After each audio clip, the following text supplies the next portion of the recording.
Welcome to episode number 2 of Out of Network and Into Wellness.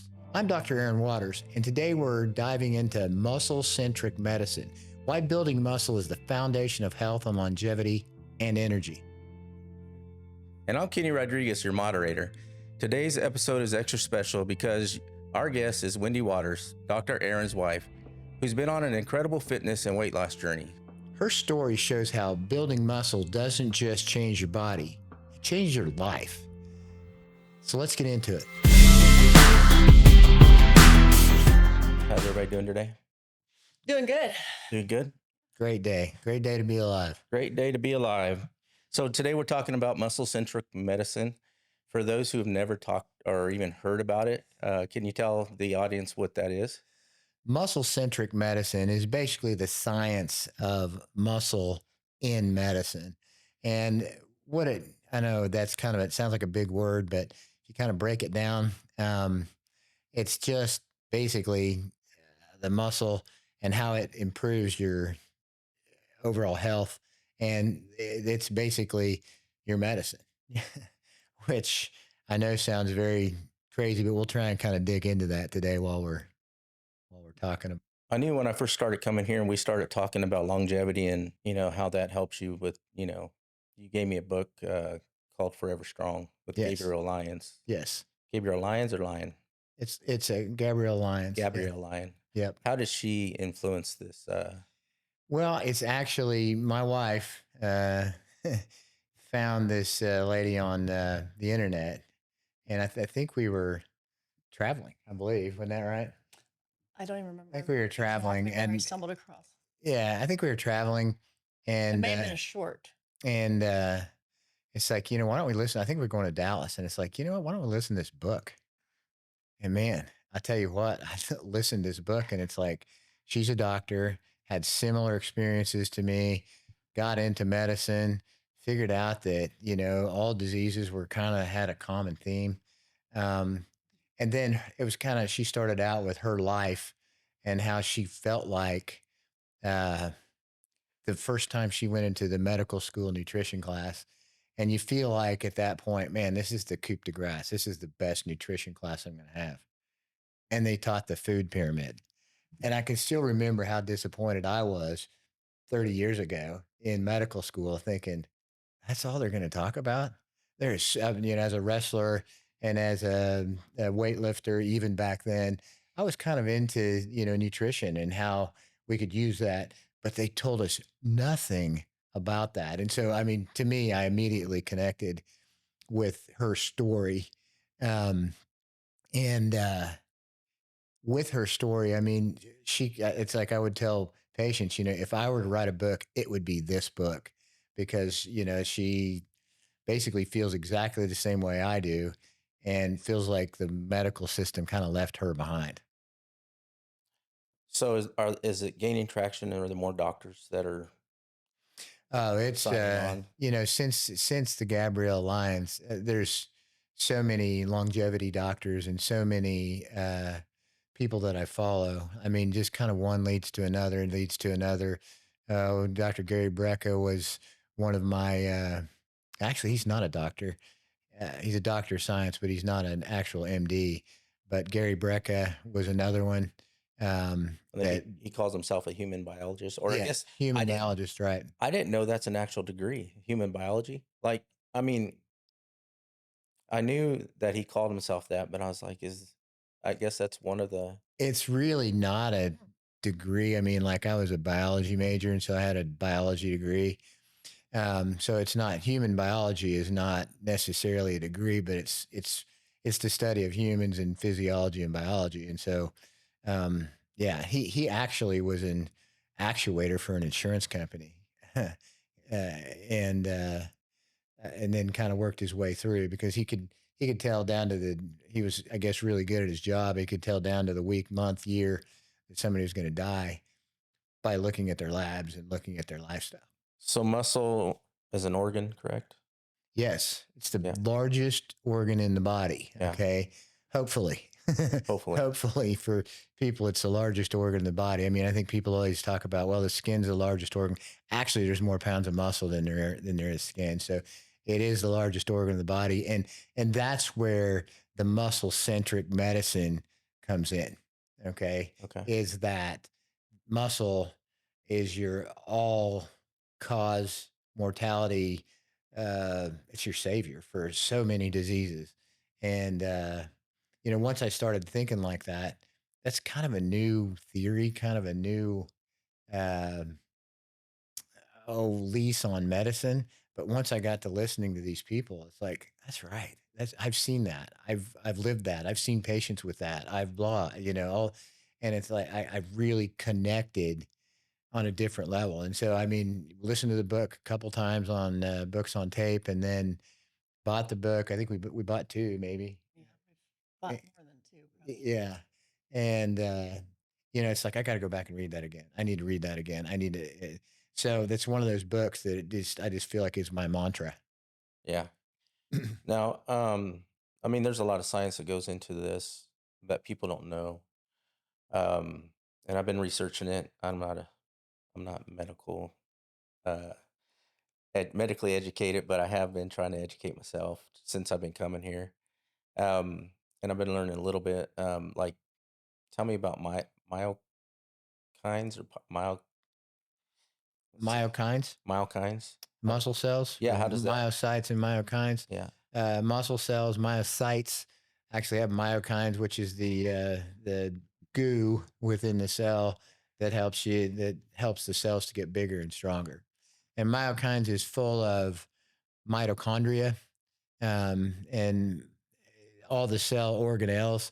And so, I've kind of taken the muscle centric medicine now a little bit further into the mitochondria, into the endoplasmic reticulum, and all of these things that are part of the muscle cells, or the myocytes, that actually improve your life. And so, yeah, and I just can't believe that I have never run across this in my entire medical career prior to now. That's crazy. Yeah. Um, why why is it not taught, or why are we stuck in the old system? I really don't know. I mean, honestly, just like uh, I talked to you about going through the first year in medical school and going into the nutrition class and thinking, man, this is real medicine. This is kind of one of my first classes. And when I saw how weak and how terrible that class was, it was a 1 hour class. It was 1 hour lecture once a week, and it was just so watered down and so food pyramid. So, I mean, kind of as we've talked in the past, the FDA kind of tells us what we learn, and big pharma kind of tells us what we do and what to study and what to memorize and what protocols to follow. And it just doesn't make the curriculum. In fact, a couple medical students, which I've rotated with, that I still stay in touch with, told me that they really don't teach that last year, as of last year, they're not teaching nutrition anymore. They're teaching pronouns. And it's like, I mean, gosh, what's the center of health and wellness Yeah, is nutrition and exercise, of course. of course. Um, so what have you done with muscle centric medicine for Wendy?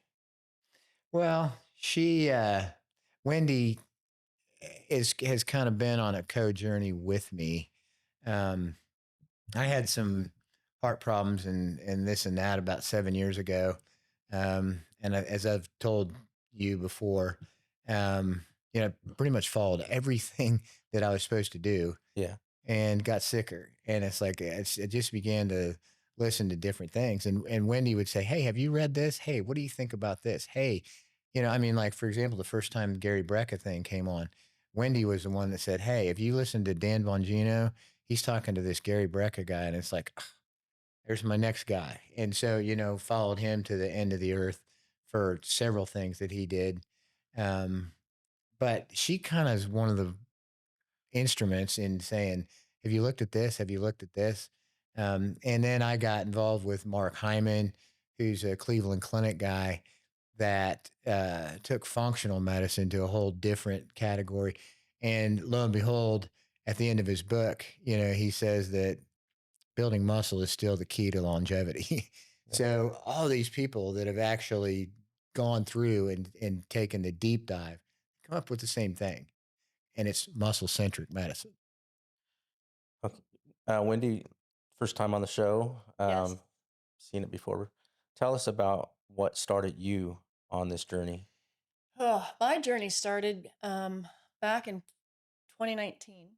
Um, Today I'm 56 years old, so I was, hold on. I was 49. So I'm 56 years old today, and back in 2019, I was pushing 50. Um, Aaron and I were engaged. We were going to be married later that year, and I really wanted to lose weight. I had never really struggled with my weight before. I mean, I was never super heavy or super thin. I just always felt like I was pretty middle of the road. And then in my late 40s, as I think most women experience, as our bodies start to change and things like that, I started packing on weight. Um, and I wasn't really doing anything differently. So I wanted to look better for the wedding, and I was not happy with where I was in my weight. I was heavier than I had ever been. And I went and visited a physician here in town. Aaron was still working ER. He wasn't on his own doing family practice, and went to visit with them. And the first thing that was offered to me was a shot, What kind of shot? Victoza. It was before Ozempic. The Ozempic craze was out. It was Victoza. And then also, if I wanted to try phentermine with that, I could do that as well. So I did the shot. Aaron forbid me to do phentermine. He's like, "This just not going to be good for you." He's worried about my heart health and things like that. But I did attempt to do Victoza. I lost, I think, a little bit of weight. I still was not where I wanted to be for our wedding. And when I got the wedding photos back, I was just really kind of mortified. And I knew I was heavy, but that really put it into more perspective for me, and something that you want to really love is your wedding photos. So, We were fat and happy. we're fat and happy. Yeah. Yeah. But and I think it's a struggle that many women face. I had a hysterectomy when I was 42 years old. I still had one ovary left. They didn't take everything, but they left one ovary. But still my hormones were probably going nuts. And after the wedding, I committed to myself to start working out. My daughter was a real big inspiration of mine. She was really into fitness, and I was impressed with how her life had changed through that and what she had accomplished with that. And so I thought, I'm going to do this. So I started working out, and I worked out. I committed to myself, and I started doing it every day. Um, I did that for 2 years, and I really still didn't get to where I wanted to be. But I established that habit. And I like to tell people, I started working out and I was committed. I was using an online platform. I saw some progress. I did that for 2 years, but I still wasn't where I wanted to be. And I told Aaron, he's like, this isn't working. I'm not, I feel like I'm just doing all this effort and I'm not getting where I want to be. I don't look like the people that I see in magazines that have been working out. And I've always heard you can't out train a bad diet. And so I knew I really needed to look at my nutrition. And I had been following a group online on Facebook, um, Macros Inc. I mean, if you know me, you know I'm a huge fan of theirs, and I've referred so many people to them. But I had been watching their transformations over the course of stalking their Facebook page for probably a year and a half. And we were in Texas at his sister's lake house that New Year's Eve, 2 years later. It was 2022. And I was like, I'm going to do this. This is something I'm going to spend money on. It was like $150 a month. And I thought, I have spent dumber money on dumber things to lose weight. Yeah. And so I'm like, I'm going to invest in myself. And so I committed to 3 months of the nutrition coaching. And that was the best money I ever spent. It taught me so much. It wasn't just about having a magic bullet or a magic pill, it was educational. It changed my entire life. You don't know what you don't know at that moment until you know it. And just like what he was saying about nutrition and their doctors not being taught nutrition class like appropriately.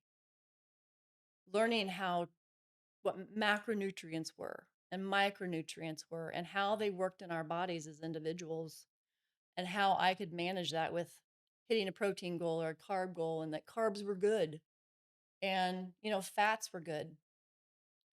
That's where I saw my life change. And that was January of 2022. And by June of that same year, I had already hit my goal weight. I had lost 40 pounds. I started realizing that it was 20% working out and 80% nutrition. And I think a lot of times we get caught up in the fact that we think we're eating right. We think we're eating great protein. Oh, yeah, I eat a lot of protein. When you really look at it, and if you track every single thing that you eat, I would challenge anybody to track whatever they eat for a 2-week period of time. And I'm counting licks of a spoon.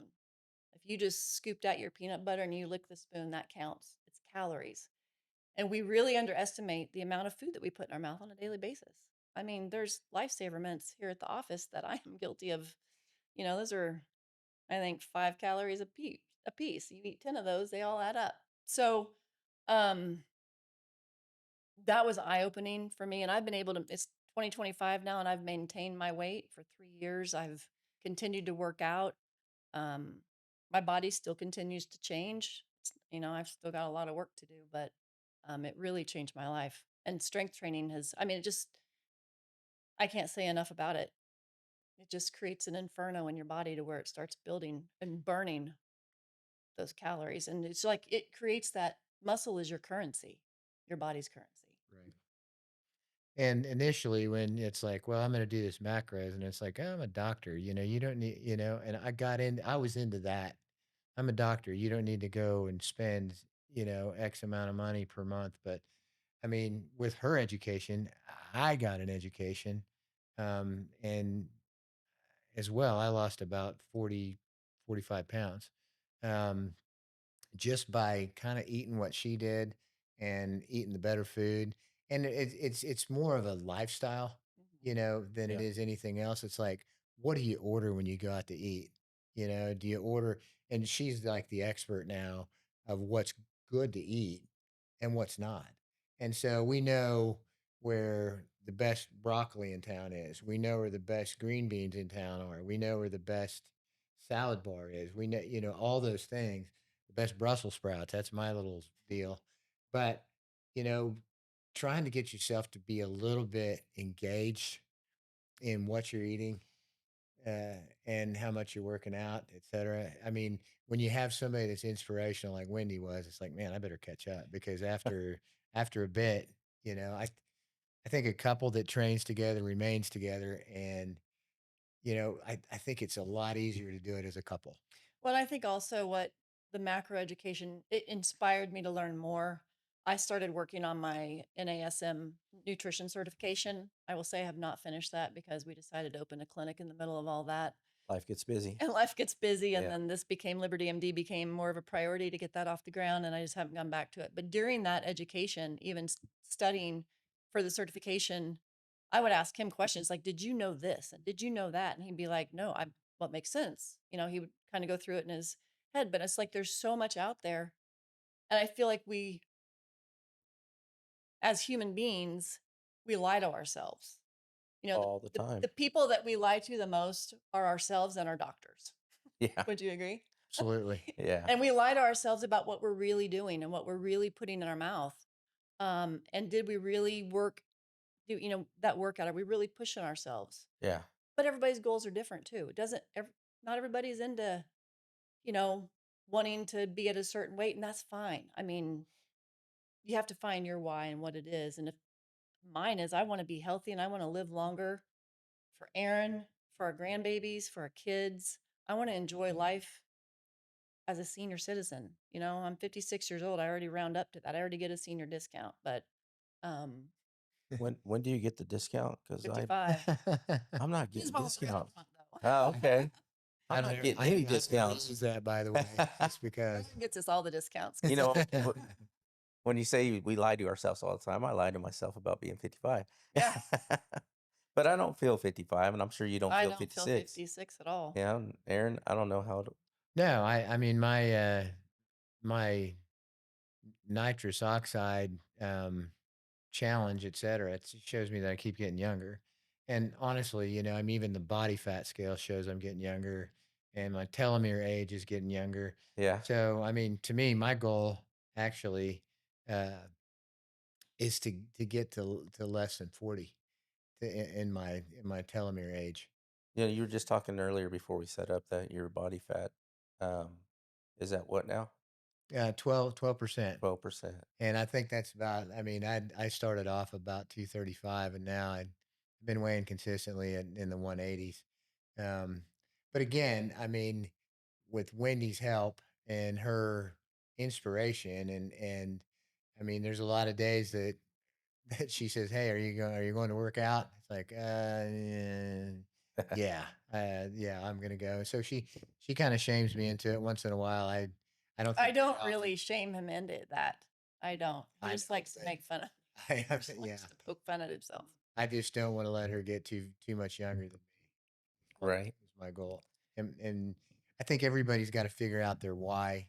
My why um, is to have uh, my functional age.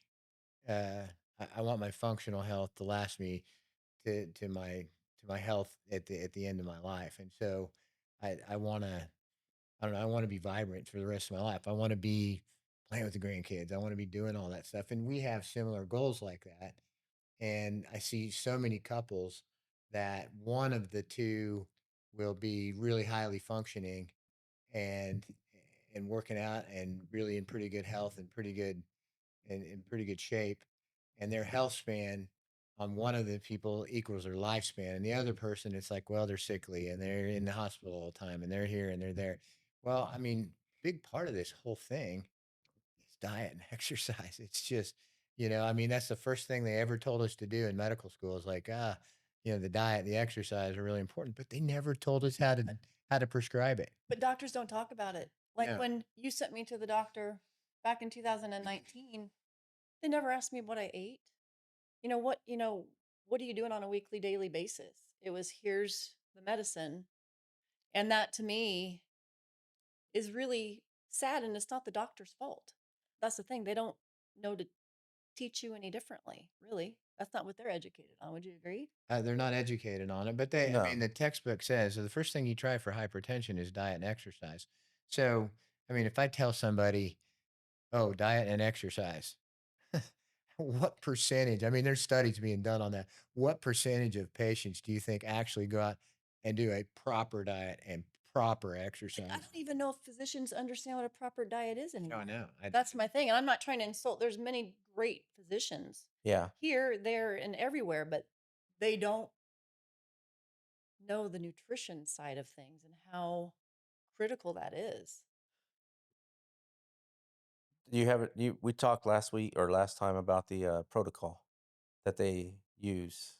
You think the Well, protocol? It's just not in the protocol. it's in the textbook, Yeah. right? It says the first thing you do when somebody's hypertensive is you teach them to diet and exercise. Paragraph. Teach them to diet and Max. exercise. Yeah, or show them diet and exercise. Okay. So, and yes, there's nutrition people, and yes, there is physical therapist, et cetera, but that's not exactly, I mean, physical therapists are used for injured joints and injured muscles, et cetera. They're Yeah. not necessarily prescribing exercise plans. Nutritionists, I mean, nutritionists go back and they tell patients to do exactly what the food pyramid tells them to do.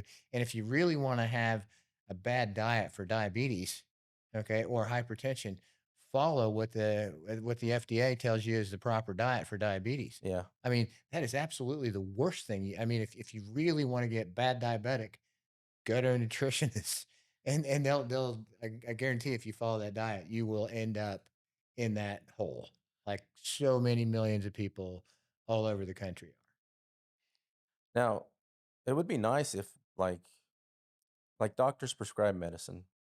It's covered by insurance. it would be nice if like a personal trainer was covered by insurance. Right. I know, and I know it sounds crazy, but if you take care of, if you, if preventative medicine is like the number one goal Right. in all for doctors, insurance companies, Right.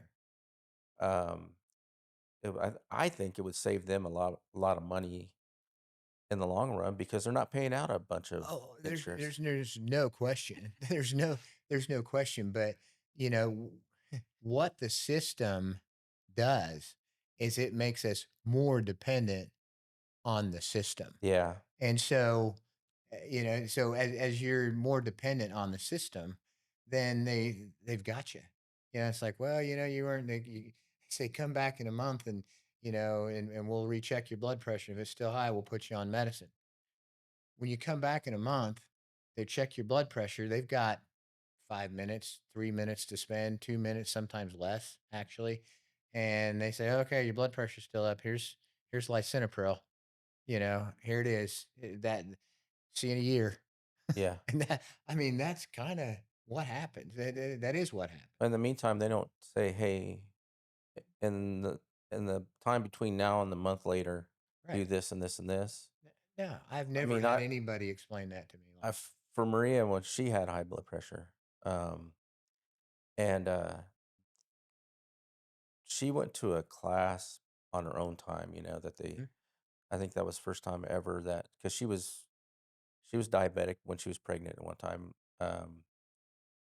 and she never went to a class on diabetes. They just taught her how to give her own shots, But as far as the class that she went to, I don't think there was any exercise that no, was talked about. no, It was just, I really don't know. I never went, but she, uh, she didn't like the medicine that she was on because it made her cough. She couldn't.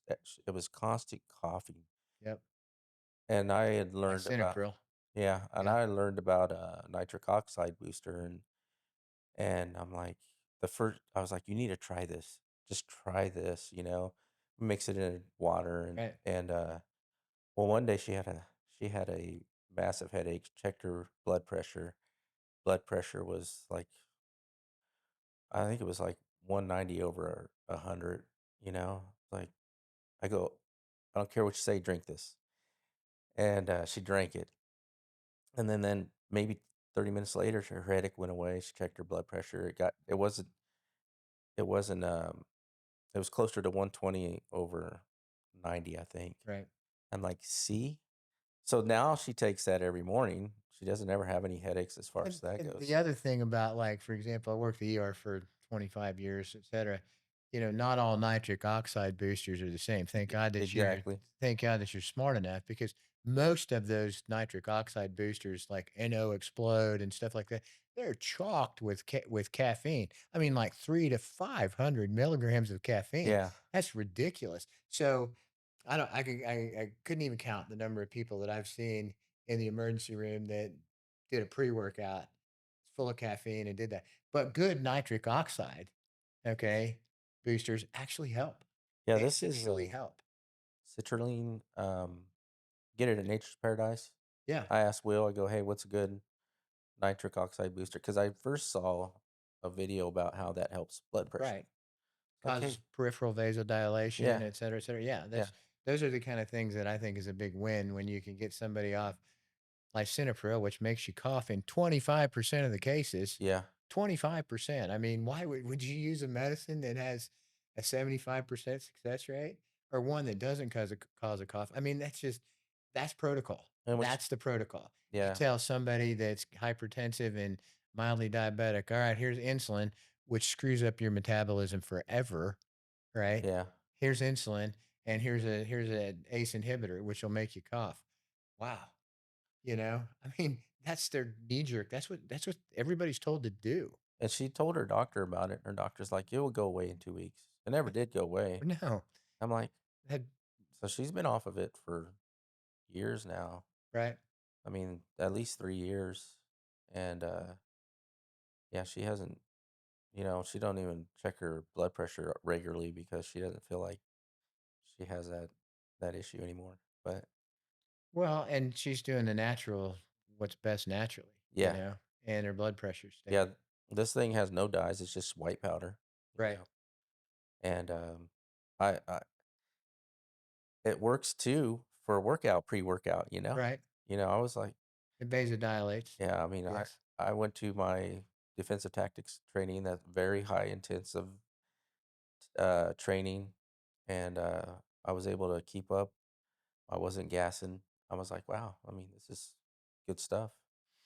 But Wendy, I mean, truly what she's done, very proud of her because she was kind of the leader, Yeah, in the household.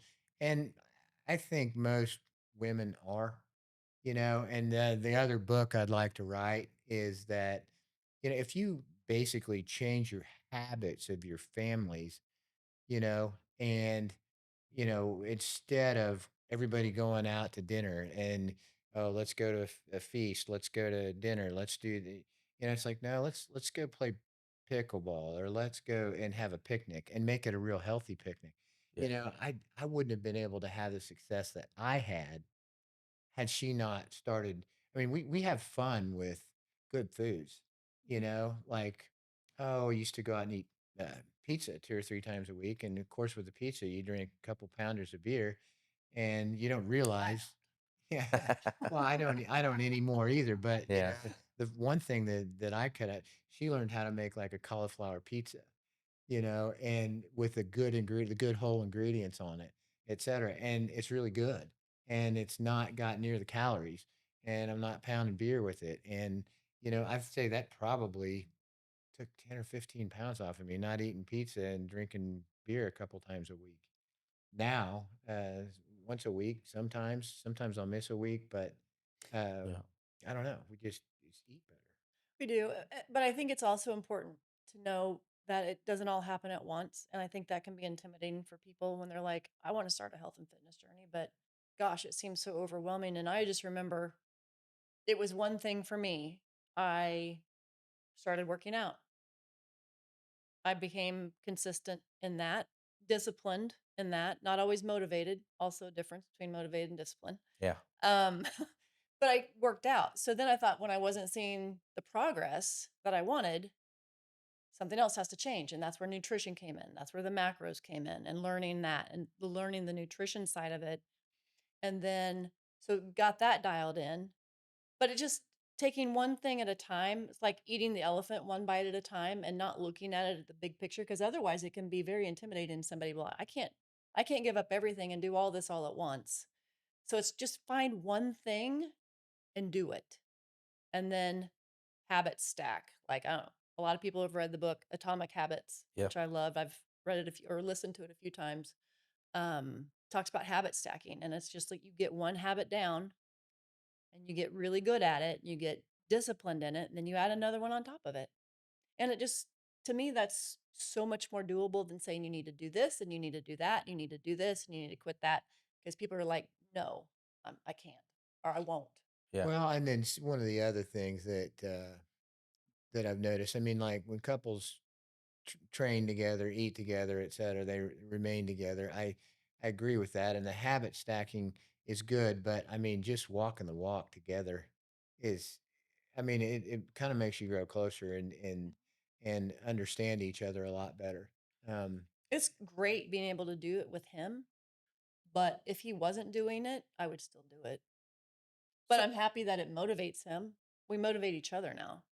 yeah, and it's like we do say that. And Mark Hyman wrote a blurb last week on Facebook, one of the guys, and he said, being able to say, I'm going to make it an early night, being able to say, I'm not drinking tonight, being able to say, you know what, I think I'm going to choose the good option instead of the unhealthy option. Not always the most popular, but man, when you get to start craving that workout the next day, when you start thinking about, I can either have this other piece of pizza or this beer, or I can have a great workout tomorrow. And you start choosing, I'm going to have a good workout tomorrow. Life changing. now, I agree with that. I mean, it's not popular with other people, Right. like that are stuck in that, Right. and you kind of, I don't. know if you. Misery loves company. Yes, It it does. does, and that's across the board, not just with getting and eating unhealthy and stuff like that, but making poor choices. Right. You want other people to make poor choices with you, and you kind of lose friends, or not necessarily lose friends, but they don't really want to You hang become out a with. little bit more distant. Yeah, they You do. don't see them as often. I mean, I am the party pooper of the crowd. They know, everybody knows. Wendy likes to go to bed by 8:30. It's kind of when you get married and you have kids, and your other friends don't have kids. You know, Right. they're just like Yeah. kind of distance a little bit, but But I go to bed at 8:30, or I say go to bed at 8:30. I usually am asleep on the couch by 8:30 and stumble to bed maybe groggy 9 o'clock. But I'm up at 5 o'clock every morning yeah. so I can get my workout in before the day starts. So that's important to me. That's a priority. So Sometimes that's annoying to me, but it's all good. it's annoying to him a lot.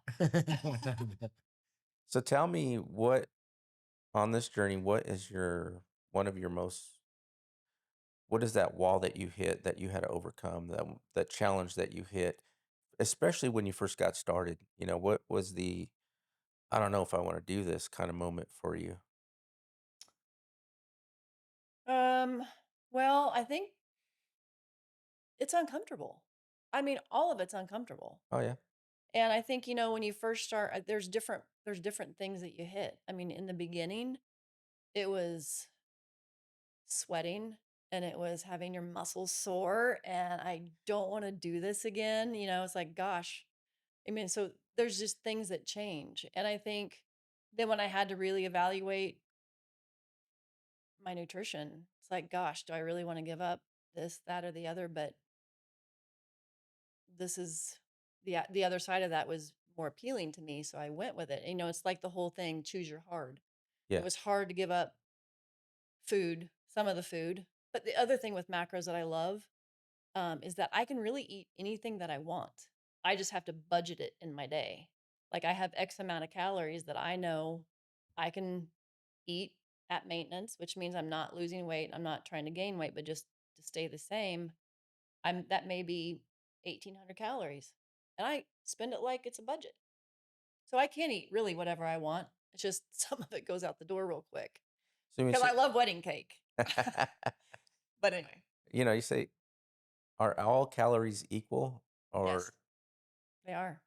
really like cake calories and Yes, sirloin steak calories? yes. Calories in versus calories What out. about? And nobody will ever be able to convince me otherwise. Is this your personal belief or this science? Well, I mean, honestly, what I see a lot of with women that come in here is they have lost the same 5 pounds hundreds and hundreds and hundreds of times, and most of the time they're not getting enough protein. Okay, and that's, I mean, this is from my macros education that I got from Wendy. Okay, A, they're not eating enough protein. B, they're starving themselves and their body goes into conserve mode. And we've had some really difficult patients that have come in here. I mean, like difficult women that really had a hard time losing weight. And it's like Wendy will have the macros talk with them, and man, they're really doing well. It's not that they've got everything dialed in, but they finally, after so many years, it's like the light came on. They really do starve themselves, and they're not getting enough protein. And so, I mean, most of the time, there's other things, and then some of the diets and stuff, like the stuff that we've talked about, Yeah. the intermittent fasting, the carnivore, paleo, the keto, all that stuff works really well for men. It really checks with women's hormones. Does it really? It really does. And they just, the same workouts, the same food schemes and all that stuff, really they don't work Everybody's individually. I right. mean, it's just we're You got to figure individuals. out what works for you. And that's why, it's like, I had some lady that came in and she's very stuck to her diet, exercises hard. She's older, 75-ish, et cetera. And we tried her on the carnivore. And she came in last week and her cholesterol was 400. It's like, that's not going to work for you. You got familial hyperlipidemia. That's not going to work for you. And there's the just the what we've seen that works the best consistently for almost everybody that actually follows it is macros. I've started following macros as well, just because, yeah, I could do the protein diet, I can do this, I can do that, but I mean, it really is it's the real Well, deal. and back to the calories in versus calories out. I mean, if you look at a sirloin steak, depending upon, how big it is, if it's 6 ounces, 8 ounces, I weigh my meat raw. But let's say it's 400 calories, okay, and it might have 30 to 40 grams of protein in it. That's a big protein hit. Now I have a piece of wedding cake that can also be 3 or 400 calories. Those calories are equal.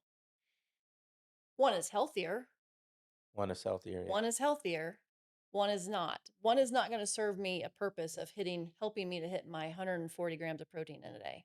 This one will. Does that make Yeah. sense? But these calories are still equal. Now There's just one that's more nutritious than the other. I've heard of empty calories. Is that a thing? I don't Yeah, know. absolutely. I I mean, mean, it's what is, well, and we may disagree on this a little bit too, but you have essential amino acids, you have essential fatty acids, you have essential minerals, you have essential vitamins, okay? You don't necessarily have essential carbohydrates, okay? I would agree with that. You really don't have to have a whole lot of carbohydrate. It's not necessary for your body. And all the rest of the essentials, okay, Yeah. feed something in your body that's got to be essential. So, um, The carbohydrates act as fuel, though, for your body, right, that's energy. correct. That is correct. That is So if correct. I'm having a big strength day the day before, I don't eat a lot in the morning. Before I work out, I do some perfect aminos and maybe half a banana. But like the day before, I know if it's going to be a leg day, I do want to eat more carbs that day. Carbs are good. Carbs are good for fueling our body. And I think a lot of women, a lot of maybe even men too, are like, oh, don't eat carbs. Don't eat carbs. Carbs can be good. I try to eat healthy carbs, Uh, fruits and vegetable. I mean, things like that. But if I want to have a piece of wedding cake, I do. I'll just budget it in my day. Tell me about your healthy carbs that you eat. That I eat a lot of fruit. I eat a lot of berries. Like I have a Watermelon, watermelon. holy I buckets, Ooh, I watermelon love a week watermelon. at our house. lots of I it. will eat a watermelon a week, and I eat about 400 grams at lunch of watermelon. Today, outside of my protein, I had a Honeycrisp apple, but I'll eat rice. I had a chicken burrito bowl with rice in it today.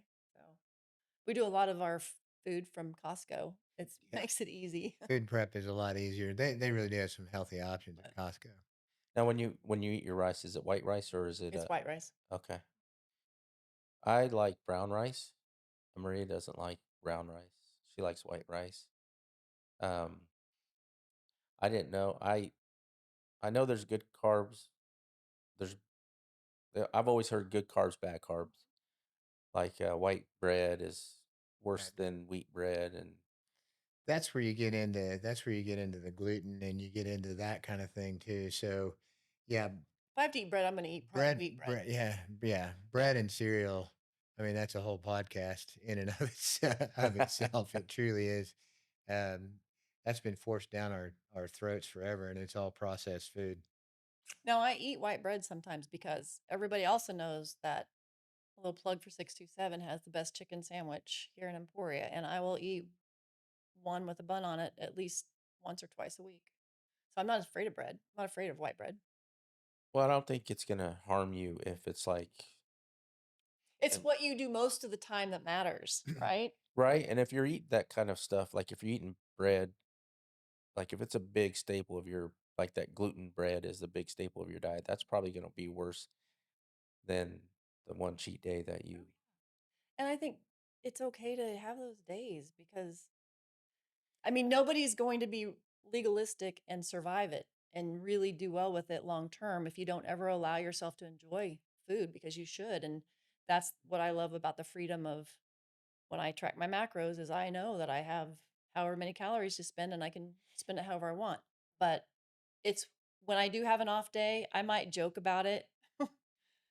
But Excessively. I also tell myself it's what I do most of the time that matters. It's the 80-20 rule in life for everything. And what I do 80% of the time with my nutrition is what matters.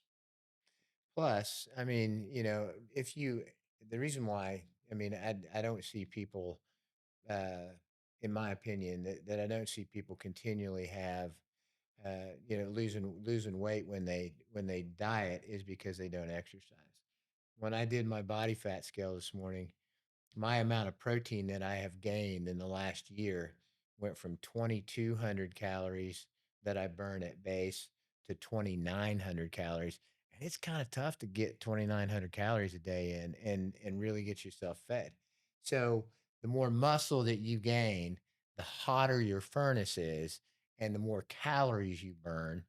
And that's just, I mean, and the more muscle you gain, the more you burn cholesterol, the more you burn sugar, the more you burn carbohydrates, the more you burn all that stuff. Because like a pound of muscle burns between 9 and 45 calories an hour. Okay. A Wow. pound of fat burns a half. All right. So I was able to get rid of 40 pounds of fat, which didn't slow my metabolism, but I gained 15 pounds of muscle, which increased my metabolism by a third. It's all synergistic. It just all works Right. together. Now, Wendy, as a woman, you do weight training, resistance training, and all that. I do 5 days a week. You do it 5 days a week. How come you're not all bulky like a band? Because I know that's one of the biggest I know people say, "Oh, if fears. I lift heavy, I don't want to look bulky." Well, I promise you, you're not going to even look toned if you don't lift heavy. Yeah, I mean, it takes so much longer for a woman to gain muscle than it does a man. And I'm not going to get into like how long because it's different for everybody. But I do lift heavy every morning. You know, some mornings I feel stronger than others. And this morning my back was bothering me. And so I had to drop my weight and that was frustrating. But um, yeah, I don't look bulky. Have I sculpted my body a little bit more? Yes. Um, am I where I want to be? No, I've got my goals have changed too though. But you know, at first I wanted to lose weight. yeah. Then I wanted to lose weight faster, and that's where I added the macros. But then I thought now I want to have those toned arms. I want to have toned legs. My legs have been my nemesis my entire life growing up. And I will tell you this short story because it's kind of a big deal for me. But when I was in middle school in Wichita, Kansas, um, I had a coach, my PE teacher, right? PE teacher, Right. just regular PE class. And he used to call me Thunder Thighs and Clydesdale Legs. And that stuck with me as a middle schooler until 56 years old. About 5 years ago. Yeah. Really? Took quite a while. You, My you, legs, part of it's DNA on how our body turns out. And it's not about comparing myself to somebody else. These are personal goals for me. yeah, But, you know, now I'm on a mission. I don't know if I'll ever have Carrie Underwood legs. I don't know. But that's my goal. I've got the arm. I'm happy with my arms. I'm happy with my abs for the most part. Um, but now it's just like an internal fight, maybe determination to work on my legs to get them where I want them to be. And what was the first time, or when was the first time that you started seeing some success, either with your weight loss or your muscle, your tone, and how did that fuel the rest of your journey? Because I know I'll tell you, Maria weighs herself every day, and I know they say don't weigh yourself every day, but that motivates her because if she's at a pound lower than she was yesterday, she's definitely going to the gym. yeah. You know, Yeah. And so much can change in our weight, though, and I know. with my experience, I was trained to weigh every day. So you can look at the average Yeah, because our weight fluctuates based on water every day anyway. But the thing that really, I think, I always tell people it probably takes 8 weeks of doing something consistent and honest with yourself about the consistency. Like, yes, I am doing this 5 days a week, whether it's strength training or it's walking or it's something that you've tried to do something different for 8 weeks. That's when you're going to start noticing those changes. yeah. Other people notice it maybe at 12 weeks, but those little wins are what kept me going. And then when I added on my nutrition and it just started like, wow, this is really working. I didn't want to stop chasing it anymore. And then when you know you can do it, I mean, it's just like what else can I do? And that's when your goals change. So I don't know. Give it 8 weeks. So 8 weeks. Yeah. And I think I just started noticing my clothes fitting maybe a little bit better. Yeah. Jeans weren't nearly as tight, maybe. How much Um, money you spend on new clothes, and was very we're good not money? discussing that, Kenny. I love it when I can fit into a large shirt, and I'm not. And you talked about how you're not where you want to be, but I don't think that ever goes away because a few years ago I got down. Well, it was probably longer than a few years ago. I got down to 185, and um, when I was at 185, I mean, with the wrestler mentality, it's the weight. It's Yep. the weight is Yep. always forefront of the mind. Yep. Because me and you grew up and we were in wrestling, and that's, oh, I got to be at this weight. Right. And I remember when I was in my 20s, I was, oh man, I gained 10 pounds. I went from 145 to 155. I'm so fat. I think we can get so focused on our weight too that we forget that to really notice how we're feeling. Yeah. Like, how do you look? How do your clothes fit? And not be so obsessed with the number. So that's I also kind of grew up like that. I Yeah. mean, and my kids wrestled, yada yada yada. I mean, it was that pound, it was that, Yeah. this, it was all of that. But, just like when you just said, it's really not about the number. It's about how healthy you are. Right. And so the muscle centric medicine is what it basically your muscle pays for when you're sick or when you're unhealthy or when you have pneumonia or when you have cancer or any of that stuff. And so the more muscle you have, the more currency you have, right? And she's talking about spending calories. Okay. And how much am I going to spend on this? If you want a big bank account for your health, the way you can bank that is in muscle. And that is the only way that I know to bank that is in muscle. All right. If you're actually gaining fat and you're eating too many carbohydrates, it actually just one extra tablespoon of sugar per day, okay, Yeah. increases your inflammation in a year by like 75%. Inflammation is really Cause of all the evil. root cause of all problems. It's diabetes, it's dementia, it's high blood pressure, it's fat, and so that the insulin, your insulin that you're talking about earlier, tells your body what to store that sugar as fat. So we've got all these people on insulin. It's like, oh yeah, let's go up on your insulin. Let's go. It's like, man, for me to go up on patients' insulin, it's like, dude, let me tell you something here. If you exercise, you're not going to have to go up on your insulin, but you got to exercise. And I've seen it work in hundreds of people now, that do it like that. So that's the muscle centric side of this. And now, we can eat pretty much what we want. I mean, as of my thing this morning, I have 2,900 calories a day and still maintain my weight. That's pretty good. Yeah. But it's that gaining the muscle that gains you the health and gains you the wellness and gains you the longevity. And in the end, it actually helps you obtain your goal. I mean, my why is that I want to wrestle and ski and all that stuff with my grandkids. If you don't start that today, it's just not going to happen. It may happen if you start it next week or whatever, but you really need to start it as soon as possible so you can gain more muscle because that's your currency for all disease. Yeah.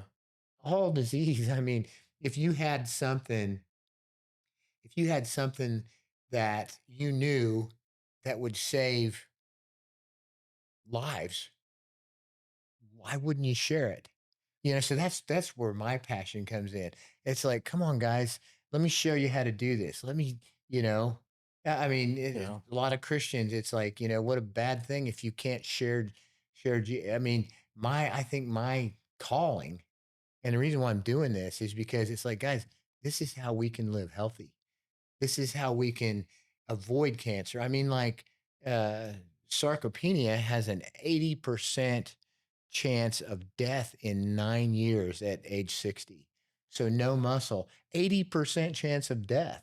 That's the statistics that Gary Brecka knew. I mean, so build muscle. How do you build muscle? You exercise. And strength training is part of it, but so is aerobic exercise. How important is it for older adults to get that strength training? How is it important? Even more, even more. I mean, if you're over 65, it's even more And I think it's important. important to note that it's never too old you're never too old to start. We have so many examples that we know of personally, and they're out there on the internet as well, but just start doing it. He just helped one of our good friends, and she's in her late 60s start strength training, and she's excited about it. So just don't ever count it out, but it's more important the older we get. It's just never too late to start. Now, when you strength train, you also um, decrease the risk of falling, or it increases your mobility, and you know aren't I see a lot of times when people, older adults that are walking across the street, and it takes them 10 minutes to get across the street, and I'm like, and then at the same time, you got 90-year-olds that are riding in our unbound gravel race, Right. and they're not dying, and Good old Cleat. yeah, Good old Cleat. yeah, Yeah. He's an inspiration to me. yeah, and so It's But kind of interesting when we went to your high school reunion a few months back and just seeing, I mean, you're 61 years old and seeing people like his age or even older, and you can tell lifestyle choices based on right. where they are now. And I mean, there's so many studies now, and this is new science though, from like the Journal of Preventive Medicine, that like if you want to measure the thing that has the very most, I'm gonna ask a quick question. Thing that has the very most correlation to your 10-year survival is what? The yes, measurement of your thighs. really. Yeah. I mean, and I mean, that's absolutely fact. I can get you the papers on it, et cetera. I mean, heck, if you knew that, and it's right there, all you got to do is walk, and all you got to do is squat. All you got to do is X, Y, Z. That's it. That's it. And I don't know why people aren't screaming that from the rooftops. Come on, people, let's get healthy. Let's gain some muscle. I, Oh, I, I just don't understand. So the bigger it is or the littler it is. The your girth of your thighs has a 80% correlation with your 10-year survival. why is that? I know You store the most muscle in your is thigh. I mean, you can yeah. store more muscle in your thighs. So when you do leg exercises, do you activate your metabolism a lot more than you would? Right. Okay, just because of the muscle The more size. muscle that you use, the better off Yeah, you are. yeah. Okay. So The if you more want to, muscle that you gain, the better off you are. I mean, it's finally coming out in the literature. Sarcopenia or lack of muscle is a killer. I It's a learned killer. I learned when I went through the Cooper Institute personal training course. This is 2012. It was for law enforcement, because when you're in law enforcement, you work in all sorts of crazy hours, and the common theme is we let our bodies go, and Right. we get fat, and Right. and you have to fight. So a lot of people were getting injured, and I'm like, it's because they're fat, you know. And so they sent me to this, but they were talking about how, when it was one of the things I learned, that the your body will continue to burn calories for 72 hours after a good leg day workout. Yep. And I'm like, I can be asleep and work it, and still burning calories, and it It's like makes leverage. right. And it makes sense, because I remember when I was a kid, and I'm sure you remember it. I weighed myself before a wrestling tournament. I'm like, oh man, I'm still a pound over. And I remember my coach telling me, just go to sleep, you'll burn it off. I'm like, okay. So, and the first time that happened, I was like, all right, I'm going to make the weight, because I'm going to lose a pound at night. Or you can go out and run for 3 hours and then cause all this inflammation Yeah. in your legs because of that, and it takes on water, and then you have to work 3 times as hard. Yeah.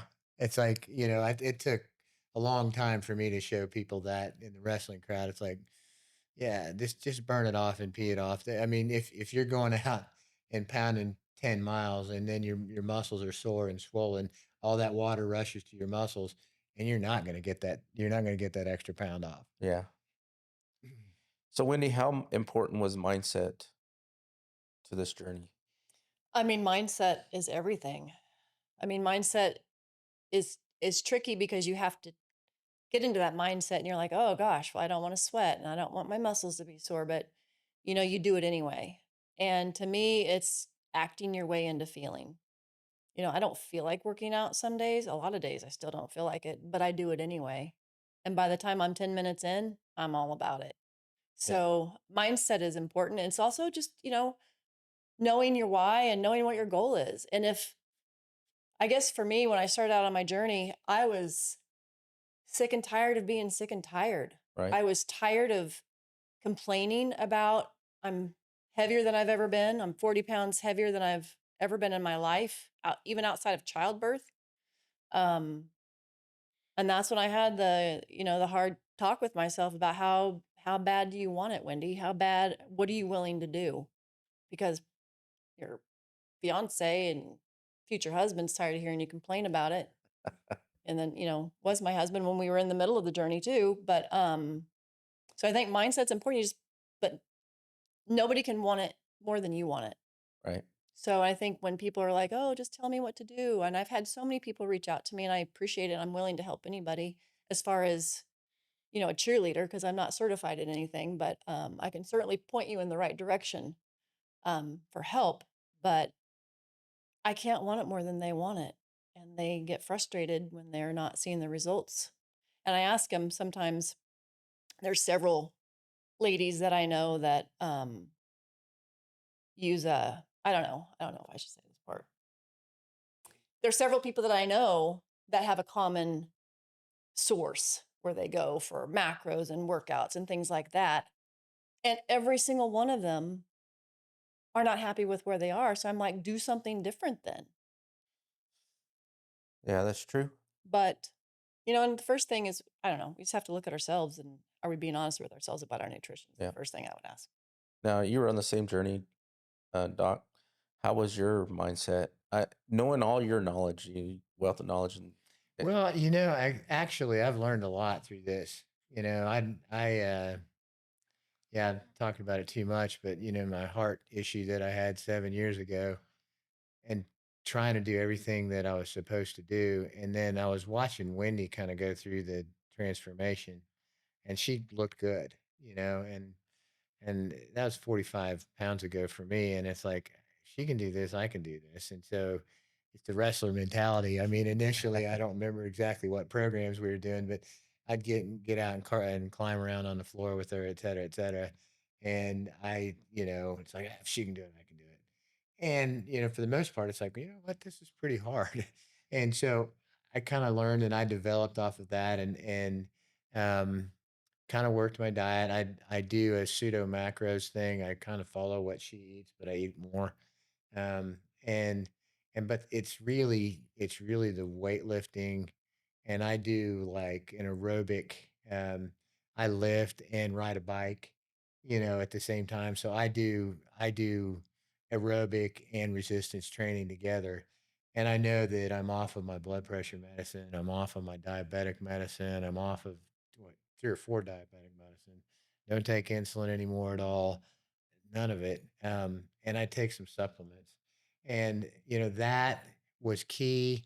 I think another thing that really helped me was to get my hormones right. Um, it's really difficult to gain muscle if your hormones aren't right. I think that was part of the key. I think nutrition was a big part of the key. And for me, the fun thing is that last piece of the puzzle that you put in to just make things perfect.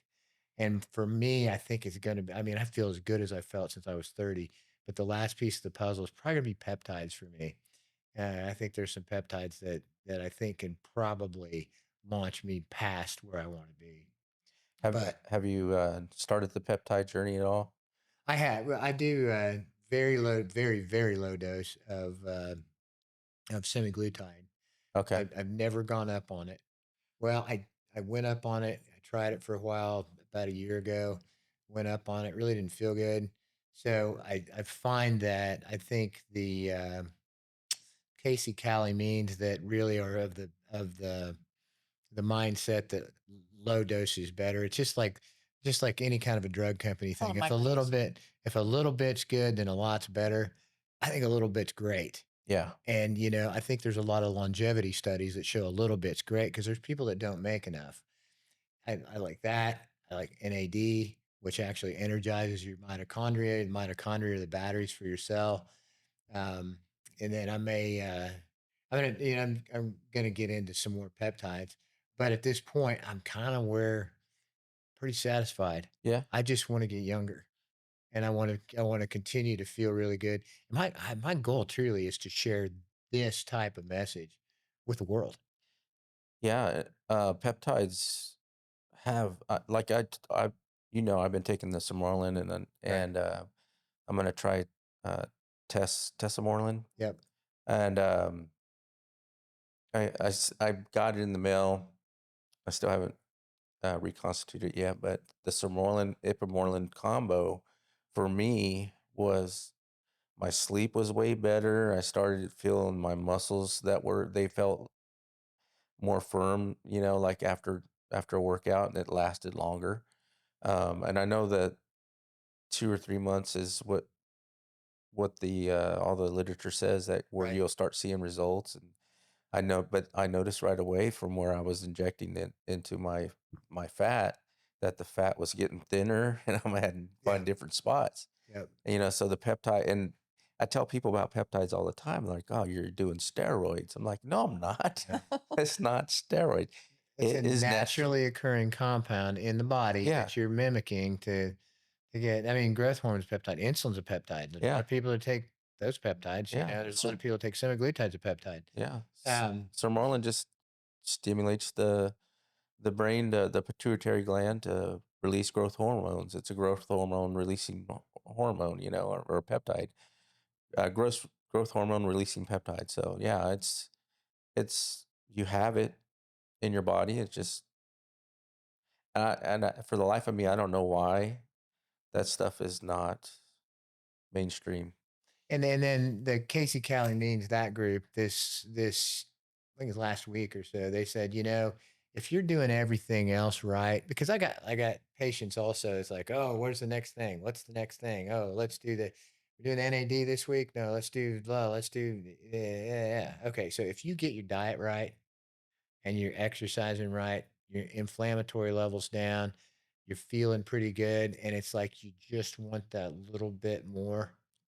Yeah, That's where peptides come in. And that's, Actuates it. yeah, yeah, that actually. So to me, I feel like I'm doing it all. I really feel like it's like as a 62-year-old, I don't think there's many people that can do what I do, as far as exercise wise, et cetera, et cetera. Um, but in order to become the Jack LaLanne, yeah, in order to become that guy, that I just go to the top. Yeah, I'll probably add Westmoreland and CJC 297. yeah, So, um, yeah, and it's interesting, the whole dynamics behind that is interesting, and the whole it's like I want people to be responsible with their peptides, and I want them to be able to come in and talk to me about their peptides. yeah, I've actually found a very good source of peptides that it's taken me a long time to find. But it's like naturally feeling better, pretty big deal, yeah, and I'd rather do that than a pharmaceutical. definitely. So let's get to the advice part of people out there listening. We talked about muscle-centric medicine and your journey. And what would you tell somebody? Start with you, Wendy. That is where you were Mhm. years ago, and what would you tell them, and how would you inspire them to start? Um, well, it's 5.5 years ago I started my journey. I be patient because you didn't get where you are today overnight, and it takes, unfortunately, some undoing to Yeah, fix it. But start with something. Start with one thing. Start with whether it's exercise and whatever that means. Strength training is always my first choice for somebody, no matter what your age. And you don't have to have a huge set of dumbbells. Start with 5 and 10 pound dumbbells. That's what I started with. But just start and then be consistent. There's so many great online, YouTube, you name it, platforms that are free for exercise programs. If somebody doesn't know where to start, get on YouTube. There's a ton of free content out there. If you have interest in what I do or who I use, contact us. I would be happy to share that with you. Um, and then just build on that. But also be honest with yourself about Yeah, how bad do you want it, and don't blame other people. You got to look definitely. at yourself and what you can do to change your life. Yeah. What about you, Doc? Well, I kind of agree with everything that she said. I really think that as a healthcare provider, I feel like we are so far deficient in our knowledge on this stuff. So, I whereas I mean, you and I know each other really well, and it's like, yeah, can you try this peptide? I think this is going to work for you. This is what I would add. This is what I would do. I don't want people just out there random helter skelter using stuff. I mean, I'd love to be able to give advice on that kind of thing, but seek out a doctor. There's other doctors that do this that, or, I'd be happy to answer questions, et cetera, about that. But make your health span equal your lifespan. You know, find what works for you. Get younger. I mean, it's all the answers are out there. You just have to do it, but you got to do the hard things. There's so many people that just say, "Oh, I can't do it," or "I won't do it," or "I don't care what it is." And just like Wendy said, just start. Just start. I don't care. It's walk, whether it's air squats, whether it's push-ups and setups, start. And then I mean, just and walking and talking uh, can can decrease your all-cause mortality if you do it every day by 12 to 15%. I want you to go 40. I want you to add the weightlifting on. I want you to add the aerobic exercise. I want you to have the best you can be, but start. And I think something else to add, some people might say, hey, I can't do it because of this, or I have a bad back, or I have a bad shoulder, or whatnot. There's a way to modify anything. Definitely. So if you can find an excuse, you can probably also find a way to do it. Yeah, and I think it's important that people they don't. There's nothing stopping in this day and age. There's nothing stopping you from educating yourself on There's so much out there. everything. There's so much out there. So my advice would be, educate yourself. You don't need somebody to give you the answers all the time. You can go look for them yourself. Yeah. There's a lot of noise out there. There A lot of is a noise lot of out noise, and that's why when I first talked about Sirmoilin, I was like, "Hey, doc, is this BS or is it actually good?" and Yeah. that's when you go to your doctor or go to Doc Waters and say, "Hey, would this be right for me?"